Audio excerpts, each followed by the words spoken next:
మా latest videos కోసం మా ఈ తెలుగు న్యూస్ ఛానల్ సబ్స్క్రైబ్ చేసి గంట సింబల్ యాక్టివేట్ చేసుకోండి.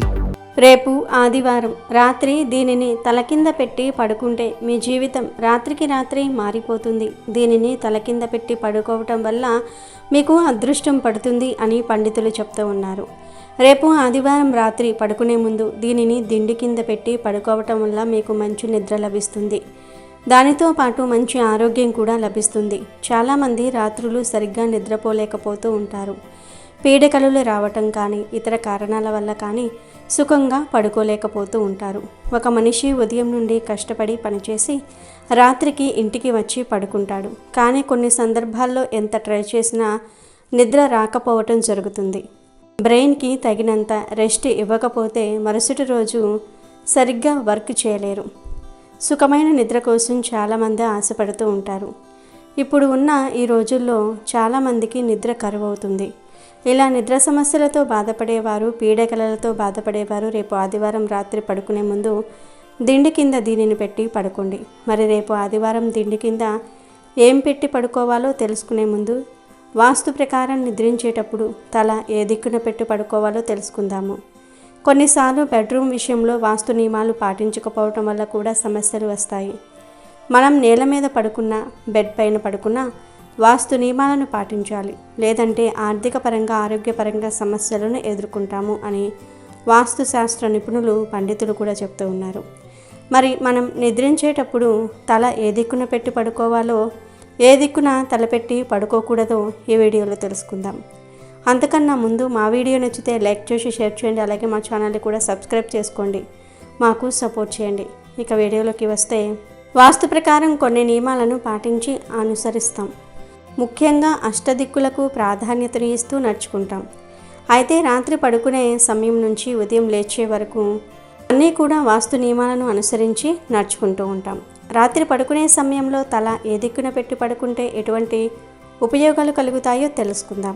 ముఖ్యంగా ఉత్తరం వైపు తలపెట్టి అస్సలు పడుకోకూడదు అంటూ ఉంటారు పెద్దలు.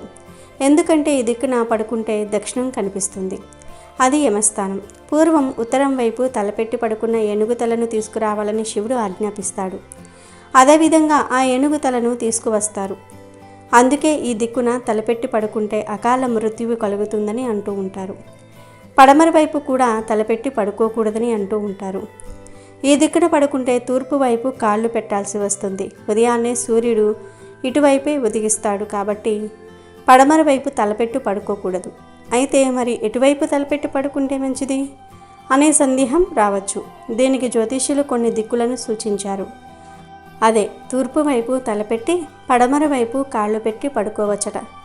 లేదంటే దక్షిణం వైపు తలపెట్టి ఉత్తరం వైపుగా కాళ్ళు పెట్టి పడుకోవచ్చు. పడుకునేటప్పుడు కూడా జాగ్రత్తగా ఈ దిక్కులను అనుసరించి పడుకోవాలట. ఆచరిస్తే ఐశ్వర్యం మీ సొంతం, లక్ష్మీ కటాక్షం కలుగుతుంది. ఎందుకంటే దాదాపు 80% మంది ఆర్థిక సమస్యలతో బాధపడేవారు ఎక్కువ. అందుకే కొన్ని వాస్తు నియమాలను అనుసరిస్తే వారి పిల్లలకు కూడా మంచిది. అందుకే బీరువా మీద కూడా స్వస్తిక్ ముద్ర వేసుకోవాలి అంటారు. అంతేకాదు పడక గదిలో కూడా ఎటువంటి దేవుళ్ళ ఫోటోలను పెట్టుకోకూడదు. దీనివల్ల దంపతుల్లో సాన్నిహిత్యం తగ్గుతుందంటారు. కొన్ని దిశలుగా ఇష్టానుసారం పడుకుంటే మెదడు ఒత్తిడికి గురి అవుతుంది. కొందరు పక్షవాతాలకు కూడా గురైన వారు ఉన్నారు. కాబట్టి పడుకునేటప్పుడు మీరు సరైన దిశలో పడుకున్నారో లేదో చూసుకొని పడుకోండి. ఇంకొక విషయం ఏమిటంటే, రాత్రి పడుకునే ముందు స్నానం చేసి నిద్రిస్తే ప్రశాంతమైన నిద్ర పడుతుంది. రాత్రి భోజనం చేసే ముందు స్నానం చేయాలి. ఇలా స్నానం చేయటం వల్ల మీ ఒంటికి పట్టిన దరిద్రం, బద్ధకము అంతా కూడా పోతాయి. నరదృష్టి ఎక్కువ ఉన్నవారికి కూడా రాత్రిపూట నిద్ర పట్టదు అని పండితులు చెప్తూ ఉన్నారు. మీపై ఉన్న నరదృష్టి తొలగిపోయి రాత్రిపూట మీకు సుఖమైన నిద్ర కావాలి అంటే రేపు ఆదివారం రాత్రి దీనిని దిండి కింద పెట్టి పడుకోండి. మరి అది ఏమిటి అంటే నిమ్మకాయ. అవును, నిమ్మకాయను దిండి కింద ఇప్పుడు మనం చెప్పుకోబోయే విధంగా పెట్టుకొని పడుకుంటే మీకు మంచి నిద్ర పడుతుంది. దానివల్ల మీకు కొత్త కొత్త ఆలోచనలు చేసే శక్తి కూడా వస్తుంది. ఆదివారం రోజు రాత్రి దిండి కింద నిమ్మకాయను పెట్టి పడుకోవటం వల్ల చాలా ప్రయోజనాలు కలుగుతాయి. ఈ పరిహారంలో వాడే నిమ్మకాయ పసుపు లేదా ఆకుపచ్చ రంగులో ఉండాలి. ఫ్రెష్గా ఉన్న నిమ్మకాయను తీసుకోండి. నిమ్మకాయపై ఎలాంటి మచ్చ ఉండకూడదు. రేపు ఆదివారం ఉదయం మీరు పూజ చేసేటప్పుడు ఒక మంచి నిమ్మకాయను తీసుకోండి. ఇప్పుడు ఒక గాజు గ్లాసులోని కొన్ని నీళ్లు తీసుకోండి. ఆ నీళ్లు 5 చుక్కలు గంగాజలం కానీ తులసి ఆకులు కానీ వేసి అందులో నిమ్మకాయ వేయండి. ఈ పరిహారానికి గాజు గ్లాసు కావాలి. గాజు గ్లాసులో వాటర్ పోసిన తర్వాత అందులో గంగాజలం వేశాక ఒక నిమ్మకాయను మీ చేతిలో పట్టుకొని మీకున్న సమస్యలను చెప్పుకోండి. మీరు పీడకలలతో బాధపడుతున్నా, మంచి నిద్ర రావటం లేదని బాధపడుతున్నా, మీకు భయం ఎక్కువ వేస్తున్నా, ఇలాంటి వాటి గురించి చెప్పుకోండి. నిమ్మకాయను మీ చేతిలో పట్టుకొని మీ సమస్యలను చెప్పుకోండి. ఆ తర్వాత ఈ నిమ్మకాయను గంగాజలం వేసిన గ్లాసులో వేయండి. ఇప్పుడు ఆ గ్లాసును మీ ఇష్టదైవం పటం ముందు పెట్టి నమస్కారం చేసుకోండి. ఇక రాత్రి మీరు నిద్రించే ముందు పూజ గదిలో పెట్టిన నిమ్మకాయను తీసుకుని ఒక రెడ్ క్లాత్లో చుట్టి దిండు కింద పెట్టుకొని పడుకోవాలి. ఈ పరిహారం చేసే రోజున మాంసాహారం తినకూడదు. అలాగే రాత్రిపూట ఖచ్చితంగా స్నానం చేసి నిమ్మకాయను తీసి దిండు కింద పెట్టుకొని పడుకోవాలి. అసలు ఆదివారం మాంసాహారం తినకూడదు. నిజానికి ఆదివారం సూర్యునికి సంబంధించిన వారం. దీన్నే రవివారంగానూ పిలుస్తూ ఉంటారు. ఆంగ్లంలో సైతం సండే అంటూ సూర్యుని ప్రాధాన్యతను చెప్పకనే చెప్పారు. జ్యోతిష శాస్త్రం ప్రకారం ప్రత్యక్ష నారాయణుడు అయిన సూర్యభగవానుడు ఆరోగ్య ప్రదాత. అనారోగ్యాలు ఉన్నవారిని ఆదివారం నాడు సూర్యభగవానుడిని పూజించమని అర్థం. ఆ స్వామికి సంబంధించిన స్తోత్రాలు పఠించమని చెప్తూ ఉంటారు. అంతేకాదు వైద్యులు సైతం ఉదయం సాయంత్రం వేళల్లో ఎండలో ఉండటం వల్ల ఎన్నో ప్రయోజనాలు పొందుతారని చెప్తూ ఉంటారు. సూర్యుడికి ఇష్టమైన ఆదివారం నాడు మాంసాహారం తీసుకోవటం వల్ల ఆరోగ్యానికి హాని కలుగుతుందని జ్యోతిష్య శాస్త్రం చెప్తుంది. మాంసాహారం తీసుకోవటం వల్ల ఆ రోజంతా శరీరాన్ని రజోగుణం పట్టి ఉంచుతుంది. దీనివల్ల ఏ విధమైన భగవత్ కార్యాలు చేయలేము. ఫలితంగా అనారోగ్యాలు పుట్టుకు వస్తూ ఉంటాయి. ఆదివారం మాంసాహారం తీసుకోకుండా ఉప్పులేని భోజనం చేసిన వారికి, ఉపవాసం చేసిన వారికి కోపం తగ్గుతుందట. అంతేకాకుండా ఆ రోజు సూర్యునికి ఆర్జ్యం ఇవ్వటం వల్ల ఎన్నో ఆర్థిక ఆరోగ్య సమస్యల నుంచి బయటపడవచ్చు. కనుక ఆదివారం మాంసాహారం తినకుండా ఈ పరిహారాన్ని చేయండి. జ్యోతిష్యం ప్రకారము నిమ్మకాయను దిండి కింద పెట్టుకొని పడుకుంటే మానసిక ప్రశాంతత పొందుతారు. దీంతో తీవ్ర ఒత్తిడిల నుంచి కూడా బయటపడవచ్చు. ఈ పరిహారం చేయటం వల్ల గ్రహాలన్నీ కూడా మనకు శుభాన్ని ఇస్తాయి. ఇలా చేయటం వల్ల మనసు రిలాక్స్గా ఉంటుంది, సరిగ్గా నిద్ర పడుతుంది, ప్రతికూల ఆలోచనలు రాకుండా ఉంటాయి. రాత్రి పడుకునే ముందు మన మనసు ప్రశాంతంగా ఉండదు. దీంతో ఏవేవో కలలు వస్తూ ఉంటాయి. అంతేకాదు పగలు జరిగిన సంఘటనలు పదే పదే గుర్తు చేసుకుంటూ నిద్రలేమి ఏర్పడుతుంది. నిద్రకు భంగం కలిగే ఏ సమస్య నుండి అయినా సరే మీరు బయటపడాలంటే రేపు ఆదివారం దిండి కింద నిమ్మకాయని పెట్టి పడుకోండి. మీ మైండ్ని రిలాక్స్ చేసుకోవడానికి నిమ్మకాయ బాగా ఉపయోగపడుతుంది. అంతేకాదు మీ పడక గదిలో నిమ్మకాయ ఉంచటం వల్ల దుష్టశక్తులు మీపై ఎలాంటి ప్రభావం చూపవు. మీ మైండ్ పాజిటివ్ థింగ్స్తో నిండిపోతుంది. దీనివల్ల ప్రశాంతమైన నిద్ర పడుతుంది.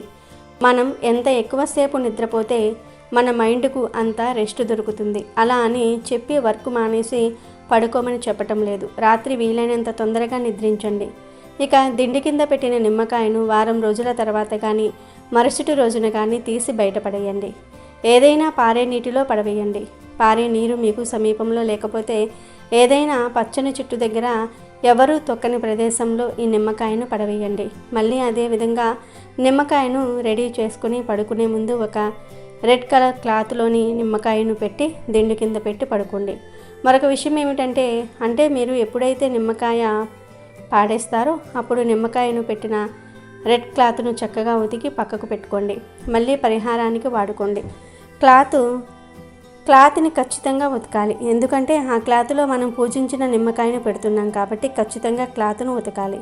ఇది చాలా సింపుల్ పరిహారం. నిమ్మకాయను దిండి కింద పెట్టి పడుకోవటం వల్ల మీ ఆలోచన శక్తి పెరుగుతుంది. దీనితో డబ్బును ఎలా సంపాదించాలనే ఆలోచన కలిగి ఉంటారు. మంచి నిద్ర కూడా పడుతుంది. ఆరోగ్యం కూడా బాగుంటుంది. పరిహార శాస్త్రంలో నిమ్మకాయలకు ఎక్కువ ప్రాధాన్యత ఇచ్చారు. ఏదైనా కొత్త వస్తువు కొన్నా, ఏదైనా పూజలో, వంటలకు, ఆరోగ్యం కోసం ఎన్నో వాటికి నిమ్మకాయలను ప్రధానంగా భావిస్తారు. నిమ్మకాయలు ప్రతికూల శక్తులను దూరంగా ఉంచుతాయని విశ్వసిస్తారు. అందుకే వాటిని ఆయా సందర్భాల్లో విరివిరిగా వినియోగిస్తారు. నిమ్మకాయలో ప్రతికూల శక్తులు, చెడు కళ్ళ ప్రభావాన్ని తగ్గించే శక్తి ఉంటుందని అంటారు. దేవాలయాలలో పూజలు చేసేటప్పుడు నిమ్మకాయలను ఉంచి వాటిని ఇంటికి తీసుకొస్తే నెగిటివ్ పవర్స్ దూరం అవుతాయని అంటారు. నిమ్మకాయ ఇంట్లో ఉంటే వాస్తు దోషం పోతుందని చాలాసార్లు వినే ఉంటారు. మనం నిమ్మకాయలను రెగ్యులర్గా ఉపయోగిస్తూ ఉంటాము. ఆరోగ్య విషయంలోనే కాకుండా ఆధ్యాత్మిక పరిణామాలలో కూడా వాడుతూ ఉంటారు. అంటే ఆశ్చర్యపోవలసిన అవసరం లేదు. నిమ్మకాయలకు నెగిటివ్ ఎనర్జీని తొలగించే అతీత శక్తులు ఉన్నాయని చాలామంది నమ్మకము. నిమ్మకాయలకు చాలా విశిష్టత ఉంది కాబట్టి ప్రతి ఒక్కరూ కూడా రేపు ఆదివారం రాత్రి పడుకునే ముందు దిండు కింద దీనిని పెట్టి పడుకోండి. మంచి నిద్రను పొందండి, సుఖంగా జీవించండి, ఆర్థిక పరంగా వృద్ధి చెందండి. ఈ పరిహారం 7 ఆదివారాలు క్రమం తప్పకుండా చేస్తే మీపై, మీ ఇంటిపై ఉన్న నెగిటివ్ ఎనర్జీ బయటికి వెళ్ళిపోతుంది. మీకు మంచి ఆరోగ్యము, సుఖమైన నిద్ర లభిస్తుంది. చాలామంది నిద్ర పట్టకపోవటం వల్ల కోపంగా, చిరాకుగా ఉంటారు. ఇలా తరచూ కోపంగా, చిరాకుగా ఉండే వారి దగ్గర లక్ష్మీదేవి ఉండదు. ఈ పరిహారం చేయటం వల్ల మీకు మంచి నిద్ర పడుతుంది. దాంతో మీరు ప్రశాంతంగా ఉంటారు. అందరితో ఆనందంగా సమయం గడుపుతారు. ఎక్కడైతే ఆనందం, సంతోషము వెల్లివిరుస్తాయో అక్కడ లక్ష్మీదేవి స్థిరంగా ఉంటుంది. మీకు మంచి ఆరోగ్యం, సంపదను ఇస్తుంది. ఈ పరిహారం చేసి చూడండి, మీరే ఆశ్చర్యపోతారు. నమ్మకంతో చేయండి, మంచి శుభ ఫలితాలను పొందండి. ఇంట్లోని కుటుంబ సభ్యులంతా ఎటువంటి సమస్యలు లేకుండా జీవించడానికి ఏమైనా పరిష్కారం ఉంటే బాగుంటుంది కదా అని అందరూ ఆలోచిస్తూ ఉంటారు. కుటుంబం అంతా సంతోషంగా మరియు ఎటువంటి సమస్యలు, బాధలు, రోగాలు లేకుండా ఉండాలంటే ఆదివారం నాడు ఈ చిన్న చిన్న పరిష్కారాలను పాటించాలని పండితులు చెప్తున్నారు. మరి ఆ పరిహారాలు ఏమిటో తెలుసుకుందాం. ఈ పరిహారాలు ఏమంత కష్టమైనవి కాదు. ఆదివారం నాడు ఈ పరిష్కారాలను చేస్తే శుభ ఫలితాలను పొందవచ్చునని పండితులు చెప్తున్నారు. ఆదివారం నాడు ఒక కొబ్బరికాయను తీసుకుని 2 ముక్కలుగా పగలగొట్టండి. ఆ కొబ్బరికాయను 2 చిప్పలుగా జాగ్రత్తగా పగలగొట్టాలి. పైన పెంకు విరిగిపోకుండా చూసుకోవాలి. ఇప్పుడు ఒక చిప్పలో తమలపాకు, వక్క, 2 లవంగాలు, 2 యాలుకలు, కొంచెం చక్కెర, కొంచెం నల్ల నువ్వులు, నల్ల ఆవాలు, ఒక తీపి పదార్థాన్ని పెట్టి వాటి మీద కొంచెం కుంకుమ పువ్వును చల్లండి. ఇప్పుడు ఈ చిప్పను మరియు 2వ చిప్పను మూతలాగా పెట్టి ఒక ఎర్రటి వస్త్రంలో మూట కట్టండి. కాళ్లకు చెప్పులు లేకుండా ఈ మూటను తీసుకుని వెళ్ళి 4 రోడ్లు కలిసే చోట వదిలేయాలి. ఇలా చేయటం ద్వారా మీకు పట్టిన దరిద్రం వదిలి అదృష్టం ఇక మీతోనే ఉంటుంది. మీరు చేసే అన్ని పనులలో విజయాలు కలుగుతాయి. అలాగే 2 అశోక ఆకులను తీసుకొని వచ్చి పసుపు మరియు పెరుగు కలిపిన మిశ్రమంతో ఆ ఆకుల మీద ఒక గీతను గీయండి. ఆ గీతను రాసేటప్పుడు ఓం నమో నారాయణాయ నమః అనే మంత్రాన్ని మీరు ఎన్నిసార్లు చదవగలిగితే అన్నిసార్లు పఠించండి. వాటిల్లో ఒక ఆకును అరటి చెట్టు దగ్గర వదిలి 2వ ఆకును ఇంట్లోని పూజ గదిలో పెట్టి ఉంచండి. ఇదే విధంగా 4 వారాలు చేసినట్లయితే మీరు కోరిన కోరికలు నెరవేరుతాయి. అలాగే చాలామందికి ఇంట్లో పడుకుంటే నిద్ర పట్టదు, తెలియకుండానే ఉలిక్కి పడటం, ఏదో గుండెల మీద బరువుగా అనిపించటం, పీడ కలలు రావటం, నిద్ర పట్టకపోవటం ఇలాంటివి కొంతమందికి జరుగుతాయి. ఇలా నిద్ర పట్టకపోవటం కూడా ఒక దురదృష్టమే. ఎందుకంటే మానవుడికి నిద్ర అనేది ఎంతో అవసరం. తాము చేసే పనులలో పాల్గొనాలి అన్నా, ఆ పనులు విజయవంతం అవ్వాలన్నా మంచి నిద్ర అనేది చాలా అవసరం. అందుకే మానవుడు చేసే ప్రతి పనిలో విజయం కలగాలి అంటే మంచి నిద్ర ఎంతో అవసరం. మంచి నిద్ర పట్టట్లేదు అంటే ఇంట్లో వాస్తు సరిగ్గా లేదని అర్థం చేసుకోవాలి. మరి ఇంట్లో మంచి నిద్ర పట్టాలి అంటే నెమలి ఈకలతో తయారు చేసిన విసిన కర్రను బెడ్రూమ్లో పెట్టుకోవాలి. ఇలా చేయటం వలన మంచి నిద్ర లభించి అన్ని కార్యాలలో సంతోషంగా పాల్గొంటారు. మరి మీరు కూడా ఇంట్లో ఎటువంటి సమస్యలు, దోషాలు ఉన్నా ఆదివారం నాడు ఇప్పుడు మనం చెప్పుకున్న ఈ చిన్న చిన్న పరిహారాలను పాటించి మంచి ఫలితాలను పొంది సంతోషంగా ఉండండి. వీడియో నచ్చితే లైక్ చేయండి, షేర్ చేయండి, బట్ సబ్స్క్రైబ్ చేసుకోవడం మర్చిపోవద్దు.